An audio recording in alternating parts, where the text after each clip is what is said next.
I'm a third-year music student at Oriel College.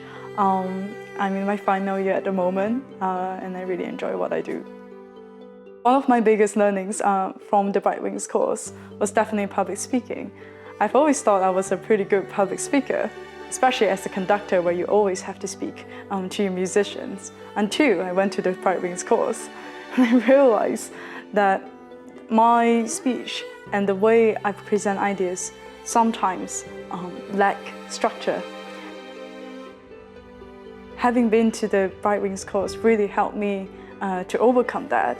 And despite being a young, aspiring conductor who hasn't had as much experience as I would like to, I still find confidence in standing in front of 50 to 60 musicians and find the calmness within myself and clarity to convey the ideas that I want to speak to them.